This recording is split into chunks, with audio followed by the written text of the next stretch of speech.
Hey, welcome to the Deep Dive. Today, we're really getting into something we all do, but honestly rarely even notice. It's that constant quiet chat we have, inside our own heads. Mm. It's actually pretty amazing how this internal voice, often just a whisper, right? It silently steers so much of our daily lives, and we don't really question it. So our mission here is to unpack what our sources say about this whole thing called self-talk. Yeah, and it's definitely more than just like background noise. It's really fundamental. The research we looked at, it shows this dialogue shapes our thoughts, our beliefs, our emotions, even our path forward. Our destiny, almost. In a way, yes. For most people, it just runs unseen, like a background app on your phone, constantly working away. So we're going to explore its mechanics and, crucially, how you can actually step in and, well, take the reins a bit. Okay, so this self-talk, Mm. it's not just one single voice then. Is that what the sources suggest? No, not at all. That's a really important distinction the material makes. It breaks it down pretty clearly into two main types. Two types. Right. What do those sound like? How are they different? Well, you've got your positive self-talk and your negative self-talk. And recognizing which is like step one. Positive self-talk, that's the encouraging voice. It's supportive, gentle, always looking for growth. You Yeah. know, think of things like, okay, I can handle this, or, right, mistakes happen, they help me learn, Hmm. or even just affirming things like, I am worthy, I am capable, that kind of energy. Okay, that makes sense. That's the cheerleader inside. Yeah. But then there's the other side, the negative stuff. What does that sound like? And what's Yeah. its real impact? The negative voice. Yeah, that one's much more, well, insidious, as the sources put it. It's the one whispering, I'm just not good enough, or maybe I always mess things up. Or nobody gets me, things Dude, like that. exactly. Nobody will understand me. And the crucial insight here isn't just that it makes you feel bad, though it certainly does that. It actively limits you. It keeps you stuck. And the sources really stress this point.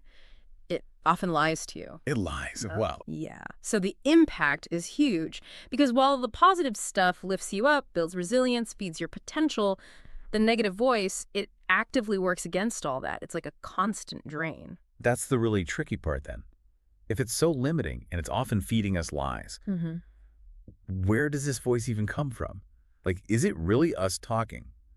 Or is it something else? Right. And this is where it gets super interesting, according to the research. Our self-talk, in many ways, it's like an echo of our past, childhood experiences. Right. Whether you got tons of praise or maybe constant criticism, past failures, successes, even trauma, it all contributes to what the sources call your inner vocabulary. Inner vocabulary. I like that term. Yeah, and here's the big aha moment that the material points to, that voice you hear in your head right now. Mhm. It might not actually be your authentic voice, not entirely. What do you mean? Well, it could be an echo, maybe your parents' voice, a teacher's, maybe even bullies from school, or, wider societal messages you absorbed. So it's like a recording playing over and over. Exactly, like a recording on loop. And we often just assume, oh, that's me thinking that. But maybe it isn't. Not original. Wow. Okay, that's huge. So if that voice isn't totally fixed, if it's not purely us, does that mean we can actually change it? Like reprogram it? That feels like really good news. It is good news, and that's precisely what the sources confirm. Self-talk isn't set in stone. It's definitely programmable. Mhm. One source used a great analogy. It's like editing a movie script. You really can rewrite that internal dialogue. Okay, editing the script. I like that. Right. It sounds potentially difficult. It takes practice, for sure. But the material we reviewed lays out 3 clear, actionable steps to get started. 3 steps. Okay, let's get into those. What's number 1? Where do you even begin? Step 1 is simply become aware. You have to actually start listening to what you're telling yourself day in, day out. It's like tuning into a radio station you didn't realize was playing.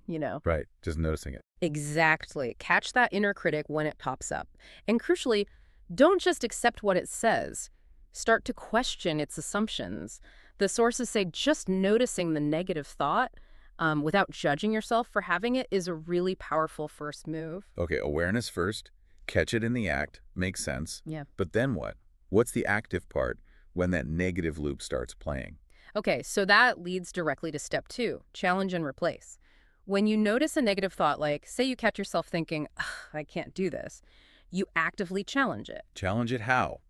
Argue with yourself. Not exactly argue, but replace it. This isn't about pretending the challenge isn't there. It's about introducing a more empowering alternative. So instead of, I can't do this, you might consciously shift to, okay, let me try, or I'm still learning, or maybe I'll give it my best shot. Ah, okay. So swapping it out. Precisely. And the material suggests this isn't just like wishful thinking. It actually starts to reroute neural pathways over time. Yeah. You're basically building a new default response in your brain. Rewiring almost. Yeah. Exactly. That's a key part of the mechanics here. Okay, so become aware, challenge, and replace. Got it. What's the third step? What really cements this change? The third step, and maybe the most transformative one, is to speak kindly to yourself. This means really treating yourself with the same kind of compassion, patience, and frankly, truthfulness that you'd naturally offer a good friend who is struggling. That sounds simple, but probably isn't easy in practice. It takes conscious effort, for sure. Think about it. If your best friend came to you feeling down about messing something up, you wouldn't say, yeah, you are pretty useless. No, of course not. I'd try to encourage them. Exactly, you'd offer support. So the sources emphasize applying that same level of kindness inward. It's about cultivating an internal relationship based on support, not constant judgment. Right, building an inner ally instead of an inner critic. You got it. So when people start doing this awareness, replacing kindness, when they get better at positive self-talk, what happens? Because I know some people think it's just like putting on rose-colored glasses or ignoring problems. Yeah, that's a common misconception, and it's important to clear it up. The sources are really clear on this. People who cultivate positive self-talk aren't being delusional. They're not ignoring reality or pretending problems don't exist. Not at all. What they are doing is actively choosing to empower themselves, even when things are tough, especially when things are tough. Okay, so what are the tangible results then?